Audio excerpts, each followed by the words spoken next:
Assalamualaikum warahmatullahi wabarakatuh. Jumpa lagi teman-teman sama saya.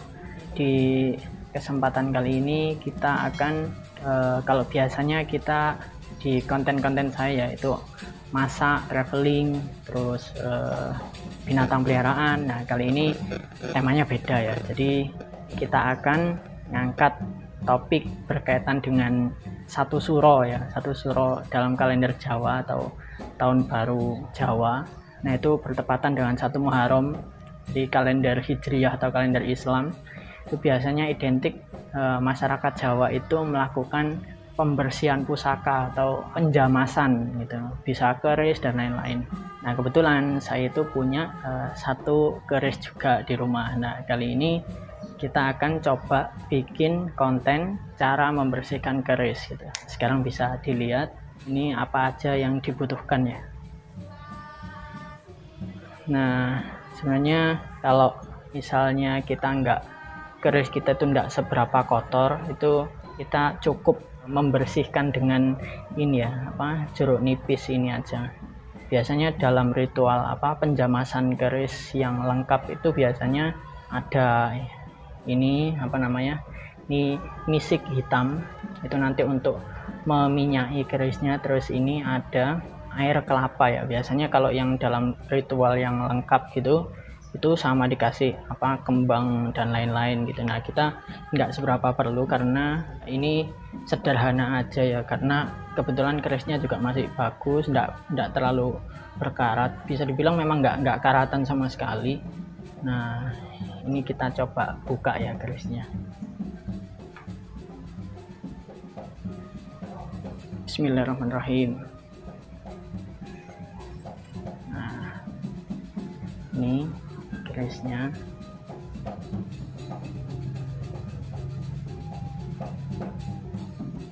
Nah, ini looknya, keris berlook ya, berlook itu berlekuk. Ini looknya termasuk look 5, jadi ada 5 lekukan seperti itu. Terus ini diperkirakan tangguh itu zaman keris ini, maksudnya pembuatannya itu dari zaman Majapahit. Terus saya kurang hafal ya detailnya, ini termasuk di dalam perkerisan itu ada namanya ini pamor gitu ya. Nah, ini saya enggak tahu jenisnya apa, barangkali teman-teman tahu bisa komen di kolom komentar ya. Nah, ini terus ini bisa dilihat kan masih bersih, masih kinclong ya, maksudnya hitamnya pun hitam legam tanpa nggak ada karatnya sama sekali, masih rapi. Nah, ini kita akan coba bersihkan ya. Jadi pertama-tama kita akan iris itunya dulu aja, jeruk nipisnya ya. Kita pakai jeruk nipis ini.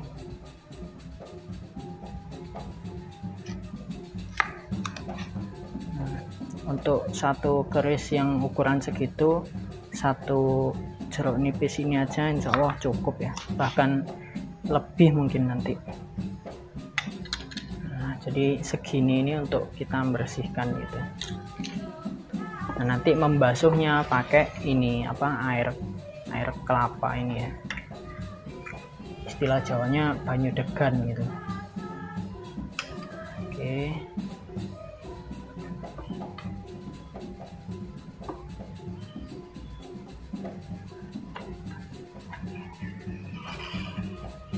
Nah, saya dulu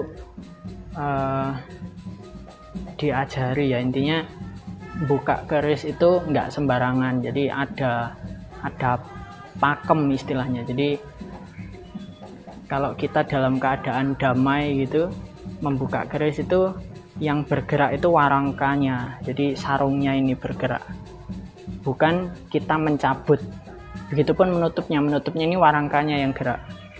Jadi bukan kita mencabut bilahnya gitu. Jadi kalau mencabut bilahnya itu seperti kita berniat untuk perang gitu, marah gitu. Jadi itu ada simbolnya ya.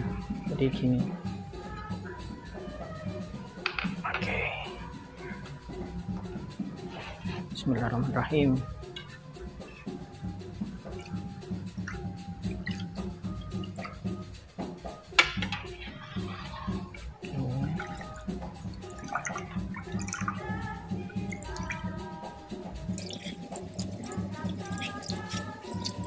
Nah, caranya itu nanti jeruk nipisnya ini kita gosok-gosokkan aja ke bilahnya, bilah kerisnya. Nah, itu kalau bisa itu satu arah dari pangkal sini ke ujung gitu. Nggak perlu terlalu ditekan terlalu keras ya, gini aja cukup. Yang penting itu satu arah ya.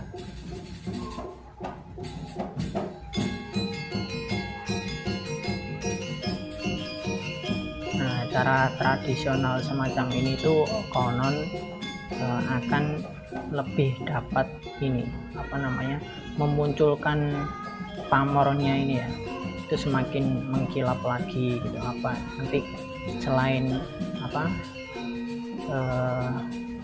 selain keraknya itu terangkat, ini juga akan membuat warna ini akan mengkilap kembali pamornya itu. Nah, di dalam perkerisan itu ada banyak jenis pamor ya, ada banyumili, ada pamor ya macam-macam lah intinya, saya nggak hafal.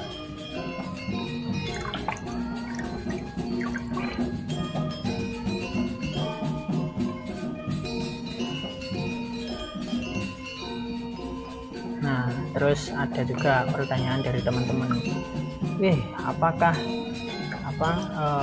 satu suro itu wajib menjamas keris atau membersihkan keris gitu? Kalau menurut saya pribadi enggak ya. Jadi itu hanya budaya aja, maksudnya kita membersihkan keris itu ya kalau kerisnya kotor ya kita bersihkan gitu. Tapi memang kalau misalnya orang-orang Jawa, leluhur-leluhur kita itu memang satu suro itu identik untuk ini, jadi mesti kita lestarikan gitu ya. Terus ada yang bilang juga kalau misalnya keris itu syirik dan lain-lain gitu ya, identik dengan hal-hal klinik gitu ya. Jadi ya menurut saya enggak ya, maksudnya gini, keris ini kan juga sebagai simbol kebudayaan masyarakat Jawa khususnya. Jadi di dalam keris itu sebenarnya pembuatannya itu asalnya itu ada si empu itu. Kalau di zaman sekarang itu kalau misalnya kita punya masalah gitu ya, kita punya masalah, terus kita kan kadang minta pertimbangan dari guru spiritual, misalnya kiai, ustadz, pendeta dan lain-lain kan. Nah, zaman dulu itu enggak gitu. Jadi maksudnya masyarakat itu kalau punya masalah gitu ya, itu juga larinya ke si empu gitu. Nah, nanti empu itu akan membuatkan keris ini, terus dimasukkanlah, maksudnya bukan dimasukkan, maksudnya diberikan doa-doa semacam itu. Doa-doa itu kemudian dalam tanda kutip dihembuskan kepada keris ini sebagai bagian daripada mendoakan si orang tadi yang kesusahan. Nah, itu dianggap sebagai istilahnya yoni ya. Jadi yoni, jadi bukan khodam gitu ya. Kalau khodam itu maksudnya kayak jin yang memang dimasukkan ke dalam keris, itu ada, tapi memang itu bukan pakemnya ya. Pakemnya itu ya memasukkan itu tadi, doa si empunya tadi sebagai bagian daripada menunjang ikhtiar si orang tadi. Jadi bukan khodam ya, khodam itu memang konotasinya jelek, jadi kayak memasukkan jin ke dalam satu medium bilah keris itu bukan pakemnya. Memang ada seperti itu, tapi kita tidak meyakini yang seperti itu ya. Kita juga tetap memintanya ya, meminta kepada Tuhan Yang Maha Esa, Yang Maha Kuasa untuk ya mengabulkan doa-doa kita, seperti itu. Jadi ya memang kita nguri-nguri budaya saja gitu, karena kalau bukan kita ya siapa lagi gitu kan.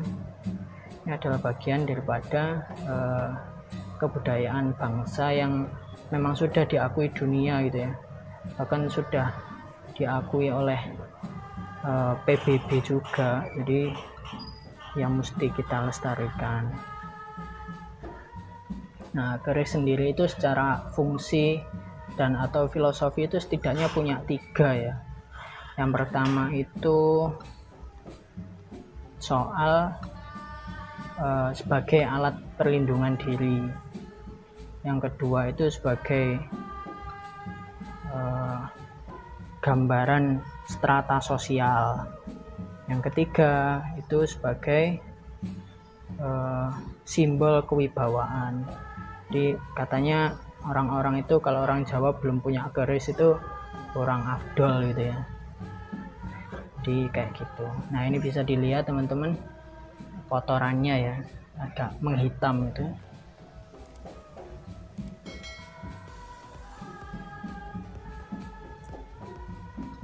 Nah, gini aja udah cukup sebenarnya teman-teman, asalkan keris kita memang nggak terlalu kotor, nggak berkarat gitu ya. Ada yang apa namanya, kalau yang keris yang sampai kotor banget, berkarat, nah itu perlu approach lebih daripada ini gitu ya. Kadang ada yang sampai direndam, proses pemutihan namanya. Jadi ada yang direndam air kelapa dicampur air mengkudu dicampur air jeruk nipis, itu sampai direndam 3 hari dan lain sebagainya gitu.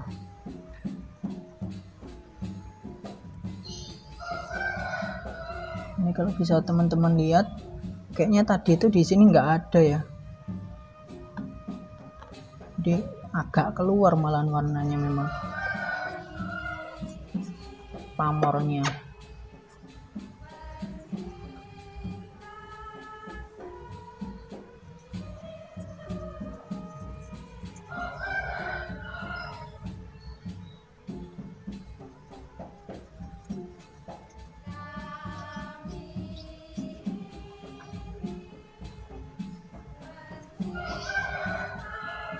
Oke.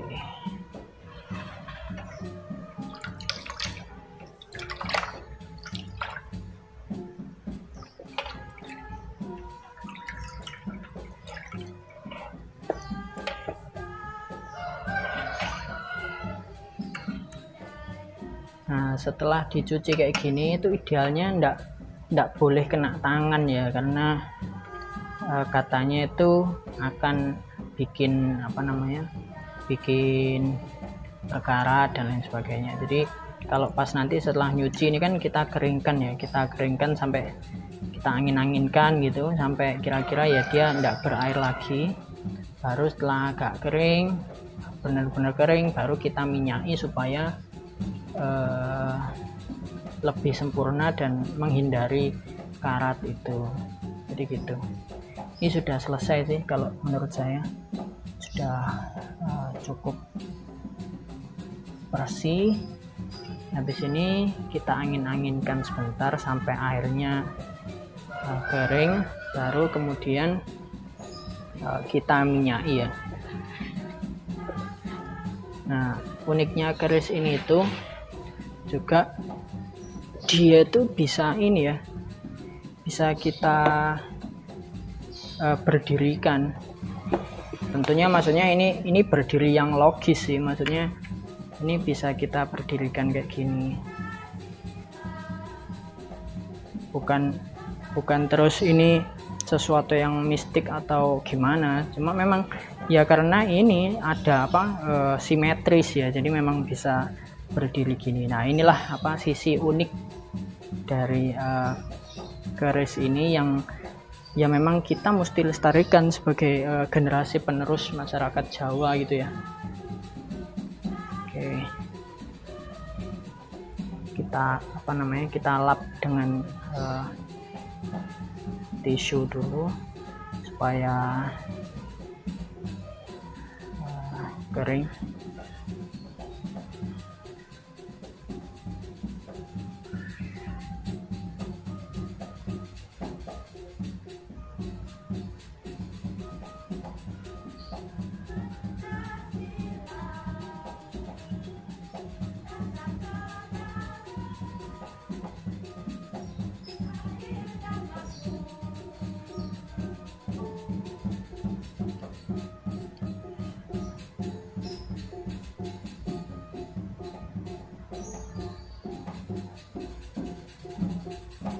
Terus tadi kan saya sempat bilang bahwa ini keris tangguh Majapahit ya. Jadi itu juga bisa dideteksi dari ininya kayak total panjangnya ini ya. Di pakemnya itu kalau di tangguh Majapahit dulu itu 31 sampai 35 cm itu bisa dikategorikan keris yang mempunyai tangguh atau zaman Majapahit. Nah, sebelumnya di era Singosari itu lebih pendek lagi. Jadi semakin panjang itu juga semakin kita bisa tahu gitu loh, itu tangguh apa Majapahit atau Mataram. Biasanya di periodenya itu yaitu setelah Singosari, terus Majapahit, terus baru Mataram gitu.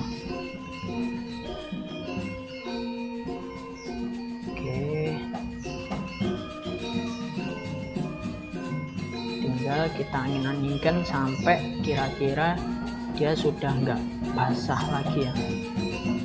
Ini masih ada beberapa airnya, kita angin-anginkan sebentar.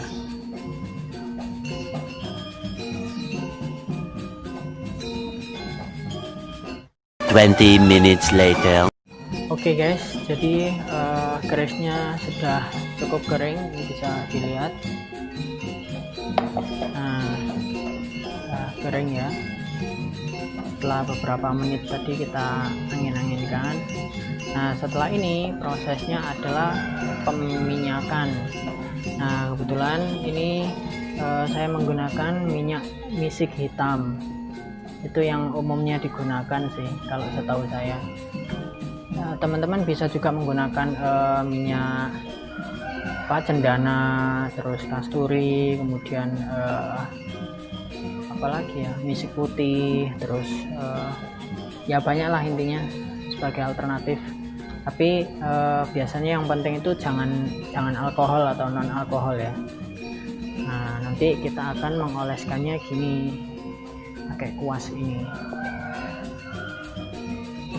Nah kita tuangkan dulu supaya nanti enak ya. Jadi ini tuh sangat kental dan kuat aromanya. Jadi kayaknya segitu aja cukup ya, nggak tahu itu berapa mili ya. Kita coba ini kan ini ya. Bismillahirrahmanirrahim.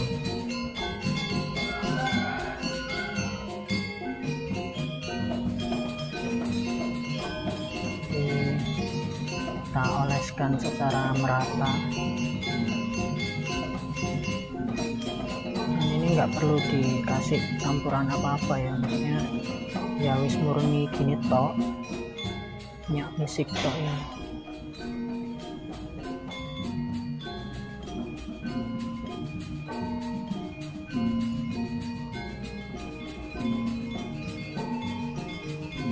Ini tuh baunya khas ya, baunya khas Jawa gitu ya.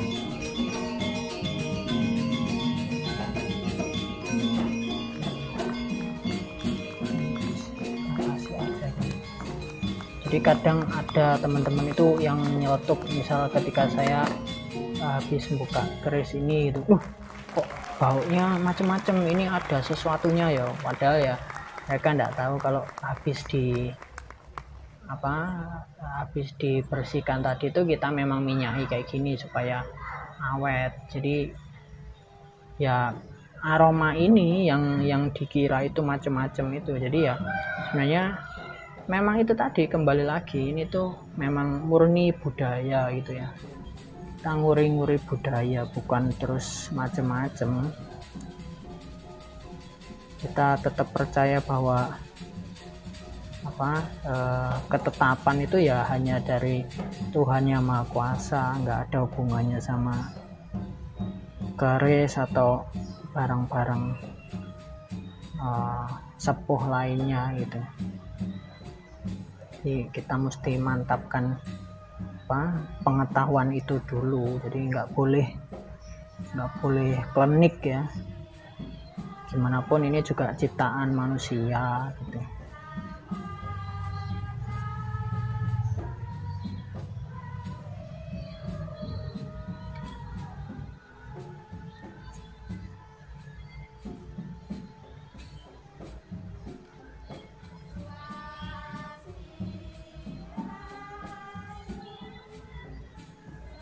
Nah, sudah guys, ternyata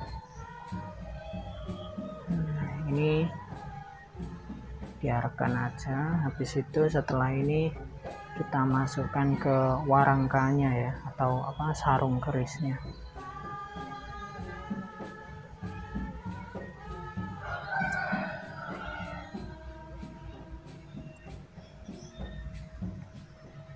Nah, ini saking kentalnya ya, jadi sampai enggak ada yang netes sama sekali, pekat. Oke, sudah selesai. Jadi kurang lebih begitulah cara merawat keris gitu ya. Tapi itu juga bisa dilakukan satu suro sesuai dengan kebudayaan masyarakat Jawa, juga bisa kapan aja. Intinya kalau kerisnya kotor atau mulai berkarat karena musim hujan dan lain-lain, itu bisa juga dibersihkan, jadi nggak ada ketentuan yang mewajibkan gitu. Oke, mungkin itu, semoga dapat menambah pengetahuan teman-teman terkait kebudayaan Jawa. Barangkali apa yang saya sampaikan ada yang keliru atau kurang sesuai, monggo tinggalkan nasihat untuk saya di kolom komentar. Semoga konten ini bermanfaat. Jangan lupa like, comment, share, dan subscribe, karena subscribe itu gratis. Oke, assalamualaikum warahmatullahi wabarakatuh.